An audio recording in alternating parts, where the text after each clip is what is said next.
Patricia Williams used to think her life was stable. She believed she had built a strong family. She believed that loyalty and time meant something. She had been married for many years. She had raised 2 children into adulthood. She had supported her husband Frank through his career and his habits and his moods. She had kept the home running. She had managed schedules and plans and social events. She had also managed money. She did not treat it like a hobby. She treated it like a responsibility. She knew where every account was. She knew what every payment meant. She knew what every asset was worth. Frank never cared about those details. Frank liked to spend. Frank liked comfort. Frank liked the image of success. Patricia did the work that made that image possible. Then Frank did something that broke the picture of their marriage. He left Patricia for a younger woman. The young woman was named Amber. Amber worked in the same dental office where Frank went for care. Amber was his dental hygienist. Amber was much younger than Patricia. Amber was in her 20s. Amber had bright hair and perfect teeth, and the kind of confidence that comes from being admired for youth. Frank called her exciting. Frank called her new. Frank acted like youth itself was a prize that he had earned. Frank did not leave quietly. He left loudly. He left with cruelty. He spoke like Patricia was not a person. He spoke like she was an object that had become old and unwanted. He did not say it with kindness. He said it with pride. He acted like he deserved a new life because he worked hard. He acted like his work gave him the right to throw away the old life he built with someone else. Frank even sent Patricia a message while he was away. He told her she should be gone when he returned. He wrote that he hated old things. He wrote that he worked hard and deserved a new life. Patricia read those words and felt something inside her change. She felt pain, of course. She felt betrayal. She felt anger. But under the anger, she felt clarity. Frank had finally shown exactly who he was. He was not a confused man. He was not a lost man. He was a selfish man who believed other people were tools in his story. Frank also took the whole family with him to his wedding overseas. He did not invite Patricia. He did not pretend to be fair. He did not pretend to be respectful. He brought their children. He brought relatives and friends. He wanted a celebration. He wanted applause. He wanted everyone to clap for his new life. He wanted Patricia to disappear so the story would look clean. The children did not protect their mother. They did not question the cruelty. They supported Frank. Their son Jake called it his father's second chance at happiness. Jake was an adult, but he still depended on family money. He lived like someone else would always pay. He did not see the work behind comfort. He only saw comfort as normal. Their daughter Sophie was also an adult. Sophie made money as a social media influencer. She made a living by filming herself and posting images and acting confident online. Sophie did not treat her mother with care in this moment. Sophie helped plan the destination wedding. Sophie talked as if Frank had been unhappy for years and Amber made him feel young again. Sophie said her mother should understand. Patricia watched her children choose their father and felt like she had become invisible in her own family. Frank moved out of the marital home. He did it with a smug smile. He made jokes about Patricia being old. He suggested she should move somewhere old people go. He acted as if he was doing her a favor by leaving. He loaded his golf clubs into Amber's bright vehicle and laughed at his own cruelty. Patricia stood there and saw the truth. Frank was not just cheating. Frank was trying to erase her. But Frank did not know what Patricia had known for a long time. Patricia had been planning for this kind of betrayal since the day she found proof of the affair years earlier. The proof was not a love note. It was not a confession. It was something small and humiliating. It was intimate clothing that did not belong in her home. Patricia found it in Frank's gym bag. She did not scream. She did not throw things. She did not rush into confrontation without preparation. She did something else. She started watching. Patricia began tracking every change in Frank's behavior. She noticed the late nights. She noticed the new smell on his clothes. She noticed the way he began criticizing her appearance as if her body was the problem and not his betrayal. She noticed how he acted like a judge. She noticed how he spoke as if marriage was a service and he was the customer. Patricia listened and remembered. Patricia waited. During those years, Patricia also looked deeply into the finances. Frank thought he was clever. Frank thought he could cheat and still keep control. Frank thought he owned everything because he lived in the home and drove the cars and bragged about the business. Frank thought that having his name attached to something meant he owned it. Patricia understood the difference between a story and a legal reality.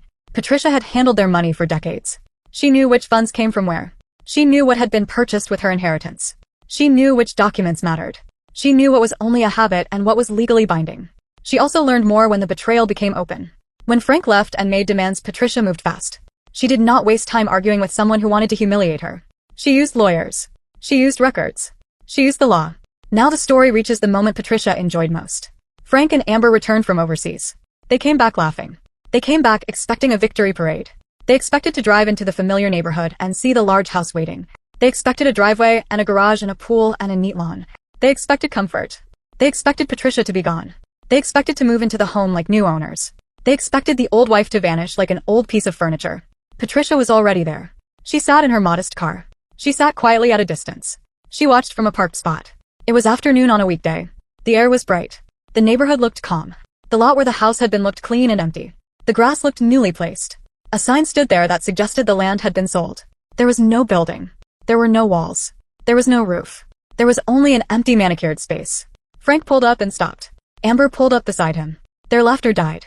Their faces changed. It happened fast. Their smiles fell away like masks. Their eyes widened. Their mouths opened. They stared as if reality had turned into a joke. Frank looked around as if the house might be hiding. Amber clutched his arm as if she might fall. Frank began shouting Patricia's name.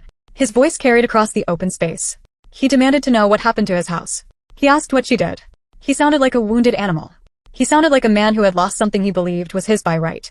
Amber asked in a thin, whining voice where their house was. She reminded him of the promises he had made. She said he told her they had a beautiful home. She said he told her there was a garage and a pool. Amber looked like she might cry. Her shoe sank slightly into the soft ground and she stumbled because high heels do not like grass. Patricia stayed in her car for a moment and listened. She wanted to enjoy the full confusion. She wanted to hear every complaint. She wanted to see every expression. She wanted to taste the shock that Frank had never imagined facing. Patricia received a message from her divorce attorney Margaret Chen. Margaret was older and sharp and confident. Margaret had handled difficult divorces for many years. Margaret knew how people lie and how people hide money and how people try to intimidate. Margaret told Patricia the demolition was complete and Frank could not touch her legally. Margaret told her to enjoy the show. Patricia smiled because she trusted Margaret. Patricia had done everything carefully. Patricia had not acted out of reckless emotion. She had acted out of planned justice. Frank began calling someone on his phone. He likely called his lawyer. He likely expected the law to fix the problem for him. He likely believed he could shout and threaten and reverse reality. Patricia knew he could not. She knew what she had arranged. She knew what had been sold and how. She knew what the document said. Amber started crying harder. She told Frank she quit her job. She told him she gave up her apartment. She told him she believed his promise. Frank tried to calm her. He blamed Patricia. He called Patricia vindictive. He said they would fix it. He pretended it was a misunderstanding. But his voice betrayed fear. He was sweating through an expensive shirt that Patricia herself had once purchased for him. Even his clothing carried her invisible labor. Then Jake arrived. Jake drove an expensive car. Jake jumped out and looked panicked. He did not ask how his mother was. He did not look for Patricia with concern. He stared at the empty lot and demanded to know what happened because he expected to use that home too. He expected a place to land when life became inconvenient. Frank responded with anger and called Patricia psycho. Frank said it loudly in front of everyone. Patricia was recording everything. She had her phone ready. She had learned the value of evidence. Frank calling her psycho in front of witnesses was useful. Frank had made another mistake. Then Sophie arrived. Sophie stepped out of her bright car with her phone already filming. She could not resist turning pain into content. She gasped dramatically. She said her childhood home was gone. She treated it like a scene for her followers. Patricia saw it and felt a cold disappointment. Even now Sophie cared more about attention than truth. Frank announced that Patricia did this. Frank claimed Patricia sold the house while they were away. Amber looked confused and worried. Amber asked if Patricia could do that. Amber admitted she thought the divorce details would be handled later. That detail mattered. It suggested Frank had promised Amber a wedding even though his divorce was not final. It suggested Amber had rushed into something without protection. It suggested Frank had sold Amber a fantasy. Frank insisted Patricia could not do it. But he was lying and everyone could sense it. At that moment Patricia decided to step out and speak. Patricia rolled down her window and got out of her car. The family turned and stared at her as if she had appeared out of thin air. Frank looked stunned. Amber stepped backward. Jake looked confused as usual. Sophie turned her camera toward Patricia right away. Patricia greeted them calmly. Patricia asked how the trip was. Patricia smoothed her hair. She had changed her look. She had cut it shorter and made it brighter. She looked fresh. She looked like a woman who had stopped trying to please someone who hated her. Frank stared at her hair as if he could not accept that she could change without his permission. Frank demanded to know what she had done. Patricia answered in a casual tone. She said she sold the house. She said it was demolished. She explained that the new owners wanted a fresh lot. She added a small insult about the previous owner's taste in furniture. Frank grew furious. He insisted it was their house. Patricia corrected him. She pulled out a folder. She explained that the house had been purchased with inheritance money from her parents. She explained that her name had been the only name on the original deed. She explained that she later added Frank's name as a gift when she believed the marriage was solid. Then she explained that gifts can be revoked in certain circumstances. She mentioned adultery. Frank whispered that it was impossible. Patricia reminded him that legal documents are not based on feelings. They are based on paper and signatures, and the source of funds. Amber stared at Frank and asked what Patricia was talking about. Amber looked smaller now. Her confidence began to collapse. Then Patricia delivered another truth. Patricia told Amber that Frank and Patricia were still married. Amber went pale. Amber asked if that was true. Patricia confirmed it. Patricia explained that Frank had told people he got married overseas. But a person cannot legally marry someone new while still married to someone else. Patricia explained that it can be considered bigamy. Frank stood there opening and closing his mouth without a real answer. Sophie stopped filming for a moment because she finally felt fear. Jake also looked alert because even he understood trouble. Frank tried to explain that paperwork was complicated. Patricia asked what paperwork he meant. She pointed out that Patricia never signed divorce papers. She pointed out that no legal marriage license existed for Frank and Amber. Patricia explained that at best they had a ceremony. A ceremony might be romantic, but without legal status it is not a marriage. Amber became furious and accused Patricia of ruining everything. Amber said she had plans. Amber said they were going to be happy. Patricia responded with calm questions.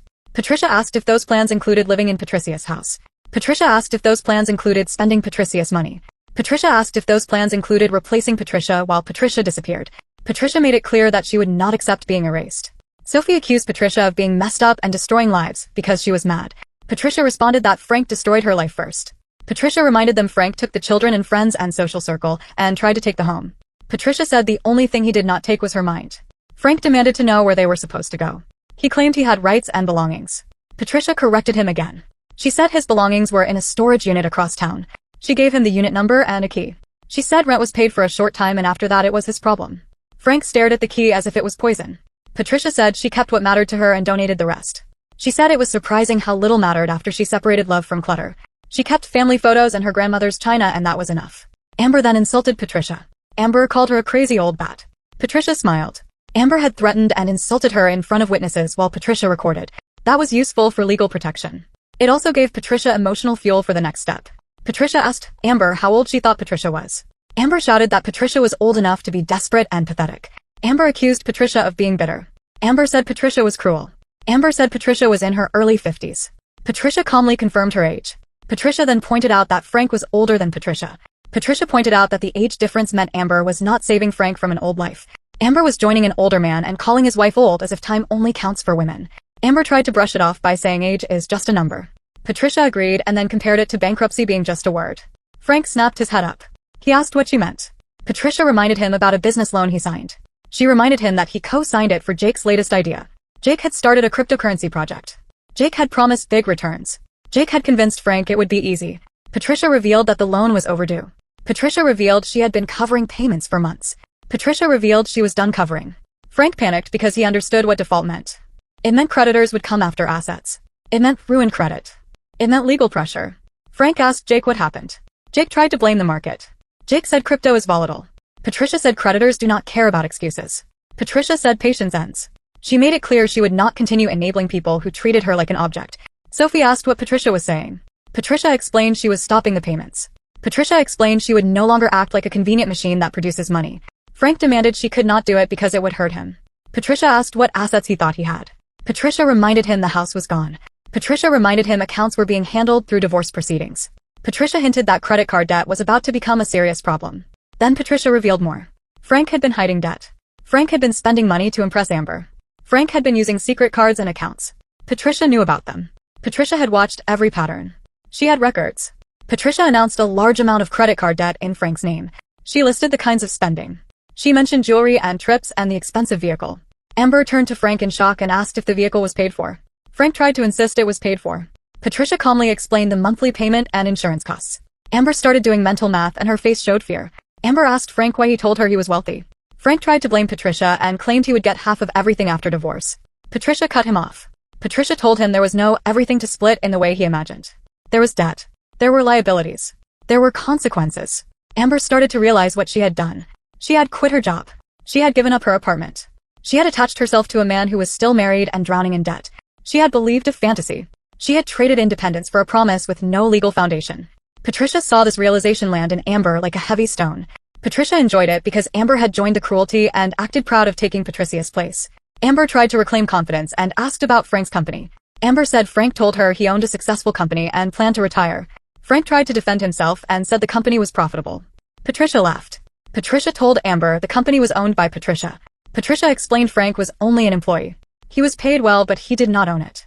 Patricia offered examples like the foreman who actually ran operations. Patricia mentioned taxes and filings. Patricia pointed out that legal ownership is proven through documents. Frank shouted that he built the company. Patricia corrected him and said he worked for her. Patricia explained that Frank hated paperwork and she handled it, and that is why everything was in her name. Sophie looked confused and asked if her father actually owned anything. Patricia said he owned his golf clubs and his loud shirts and little else. Jake began to understand the truth too. Even Jake could see that his mother had been the one who taught him basic business concepts. Frank looked desperate and tried to cling to his old image. But the facts were stronger than his pride. Amber announced she was calling her mother and going home. Frank said that might be a problem because Amber had given up her place. Amber grew hysterical. Frank tried to say they would figure it out, but his voice sounded weak. Patricia then summarized the reality. Patricia said Frank had no house and no money and no assets and a mountain of debt. Patricia said Amber had no job and no apartment and no legal marriage. Patricia said Jake had a failing business and an unpaid loan. Patricia glanced at Sophie and said Sophie would probably survive because Sophie could still earn money online. Sophie muttered angrily but had no real argument. Patricia said she had an appointment with her lawyer to finalize divorce papers and discuss a restraining order. Frank reacted with surprise. Patricia explained that threats and harassment and public insults and aggressive behavior create a strong case. Patricia said the lawyer believed they could prevent contact and prevent interference with her business and her new life. Frank asked about Patricia's new residence. Patricia smiled and said she had bought a new place in a gated community with good security. She said there would be no space for ungrateful children or cheating husbands. Then she delivered another blow. She told Frank the divorce papers were filed. She explained that because he delayed and because he cheated, the process would move in her favor. She made it clear she would not quietly disappear. She made it clear she would fight. Patricia got into her car and prepared to leave. She wished them a wonderful day. She reminded them that she also worked hard. She said she also deserved a new life. She drove away while they stood on the empty lot like people who had just lost everything in a storm. Weeks passed. Patricia sat in her new home and felt peace. She sipped wine and looked at city lights. Her new space felt quiet and clean. It felt like her life belonged to her again. Then her phone rang. It was Jake. Jake asked to talk. Jake sounded tired. Jake asked to come over. Patricia said that was not possible because of legal boundaries and distance rules. Jake begged. Jake said things were getting out of hand.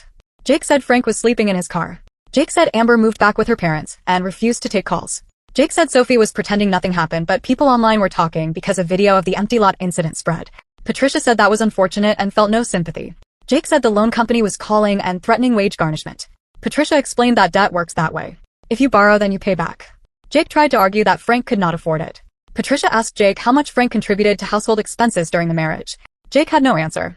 Patricia explained that for many years she paid the major costs. She explained that Frank spent his income on hobbies and toys and his affair. She explained that she subsidized his lifestyle while he bragged. Jake said he did not know. Patricia replied that he did not want to know. She said all of them assumed she would always fix everything. Jake asked what she wanted them to do. Patricia said she wanted them to grow up. She said she wanted them to feel real life and real consequences. Jake asked if they could move forward and be a family again. Patricia said they were never a real family in the way they pretended. She said it felt like she was raising people who treated her like hired help. Jake then revealed his true goal. He asked for help because Patricia had money. Patricia said yes, the business was doing well, and without Frank interfering it ran even better. Jake reacted with surprise and asked what she meant without Frank. Patricia revealed that Frank was terminated from the company because of behavior and performance issues. Jake accused her of destroying them. Patricia said she was not destroying them. She was simply refusing to clean up their mess anymore. The next day, Sophie tried to reach Patricia. Sophie showed up at the building and asked to see her. Sophie claimed it was urgent because Frank was in the hospital with stress and chest pain. Patricia agreed to meet Sophie in a public space. Sophie cried and explained Frank collapsed at a work site and was taken by ambulance. Doctors wanted to observe him. Sophie then admitted Frank had no insurance now and could not pay bills. Patricia explained that Frank could have maintained coverage through a continuation option, but he chose not to pay. Sophie did not even understand what that option was. Patricia realized again how sheltered her children were. Sophie begged Patricia to help. Patricia explained that she did not hate them, but she would not rescue adults from consequences they created. Sophie said Patricia could not retire from being a mother. Patricia said she could, and she did. Sophie offered to pay her back and promised change. Patricia said this was not only about money. It was about respect. Patricia asked when any of them asked how she felt. Patricia asked when any of them treated her like she mattered. Sophie could not answer. Patricia reminded Sophie about the overseas wedding planning. Patricia reminded Sophie about the message from Frank telling her to be gone. Patricia said Sophie assumed her mother would always be fine. Patricia said she was fine now because she chose herself. Even as Patricia held boundaries, she felt a small ache in her chest. Frank was still connected to her history. He was the father of her children. She was angry but not cruel in the way Frank was cruel. She did not want him to die. She wanted him to face consequences and learn. She also wanted to protect herself from manipulation. Then the legal fight changed again. Margaret Chen contacted Patricia and said there was a serious issue. Frank filed a counterclaim. Frank accused Patricia of hiding assets and damaging marital property. He wanted half of everything. He wanted part of the business. Patricia laughed at first because she believed she had everything covered. Then Margaret showed her documents about a trust created long ago. Patricia had established a family trust years earlier for planning and protection. Frank was listed in a role that gave him a possible angle. Frank hired an investigator who discovered it. Frank filed papers trying to access trust assets. Margaret warned that if a judge supported Frank's claim, he could threaten a large portion of what Patricia believed was safe. Patricia felt fear for the first time in a while. She sat in her beautiful new space and realized she might lose much of it. The law does not always match feelings. Sometimes selfish people use legal tools to harm others. Patricia understood that, and it angered her. Frank called Patricia with a proposal. He tried to sound confident. He offered a deal where he would drop the claim if Patricia stopped the divorce and returned to marriage and pretended nothing happened. Patricia refused. Frank pressured her and told her to be practical because court could cost her millions. He implied her pride was not worth it. In that moment, Patricia understood Frank still believed she was afraid. He believed money would control her. He believed she would choose comfort over dignity. Patricia realized something else. Frank still did not understand her. He did not know the full scope of what she had built. He did not know her full strength. He did not know her full resources. He did not know what she was capable of doing when pushed. Patricia ended the call and contacted Margaret. Patricia told Margaret it was time for the next phase. Patricia was ready to reveal everything and protect herself completely. Patricia was ready to show the court the truth and to show Frank that threatening her would not make her crawl back. In court, Frank arrived confident. His lawyer presented arguments about trust assets and marital property. The judge listened. Then Margaret presented Patricia's full financial picture. It was far larger than Frank believed. The trust Frank tried to grab was only a small slice. Margaret also presented evidence of Frank's spending on the affair. Records showed large sums spent on gifts and trips and luxury items. The evidence showed misuse of funds and serious wrongdoing. Margaret offered a settlement. Frank could keep personal items and receive a one-time payment. In return, he would give up claims and repay money misused through a structured plan. The judge advised Frank to consider it carefully. The alternative could include severe consequences. Frank finally understood he was not dealing with a woman who would fold. He was dealing with a woman who had records and power and patience. In the hallway, Frank tried to appeal to emotion. He claimed he did not know. He claimed he made mistakes. Patricia replied with clarity. She told him he spent years treating her like hired help while she built wealth and stability. She told him he wanted a new life and he could have it. She told him to take the settlement and learn how to live without using her. Frank signed. Patricia walked out feeling lighter.